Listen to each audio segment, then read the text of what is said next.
Iċ-ċelebrazzjonijiet feluq is-60 sena ta' Malta indipendenti bdew propju permezz ta' marċ militari li telaq minn quddiem il-binja tal-Parlament sakemm wasalaw f'Misraħ San Ġwan.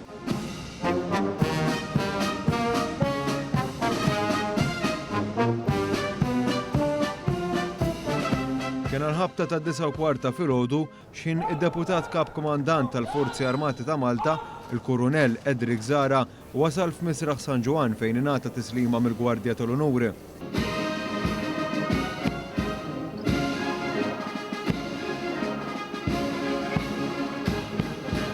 Imbagħad il-Kurunell Zara akkumpanja lill-Prim Ministru Robert Abela li wkoll ingħata tislima mill-Gwardja tal-Unur bid-daqq ta' silta mill-Innu Nazzjonali.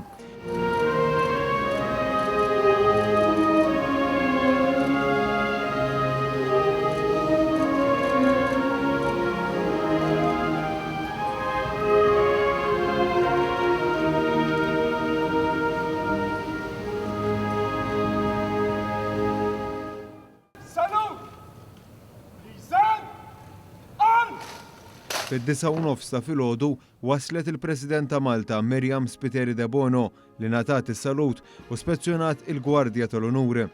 Imbagħad l-ogħla awtoritajiet tal-pajjiż flimkien ma' deputati miż-żewġ naħat tal-Kamra attendew għal qudiesa pontifikali li kienet iċċelebrata mill-Arċisqof ta' Malta, il-Monsinjur Charles J. Scicluna. Fl-omelija tiegħu l-Arċisqof Scicluna kwota frażijiet ta' saċerdot Qaddis Malti San George Prega filwaqt li temma billi fakkar kif din is-sena pajjiżna jiċċelebra anniversarju importanti ieħor fl-istorja tiegħu dak tal-50 sena minn meta Malta saret Repubblika. Jalla dawn l-anniversarji ikunu ċelebrazzjonijiet li jimlew il-poplu tagħna b'sens qawwi ta' tama u bi spiritu sabiħ ta' ottimizmu. Jalla nikbru fl-umiltà biex naħdmu fl-imkien waqt li naffaċċaw l-isfidi li qatt ma jonqsu.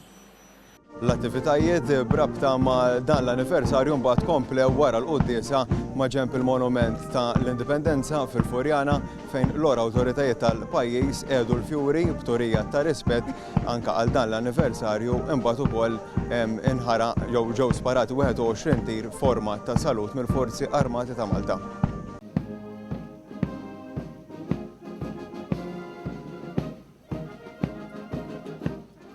Fil-fatt kienet il-President ta' Malta l-ewwel li poġġiet il-fjuri fuq dan il-monument, imbagħad warajja segwew il-Prim Ministru Robert Abela u l-kap tal-Oppożizzjoni Bernard Grech. Imbagħad segwa s-salut u d-daqq tal-Innu Malti.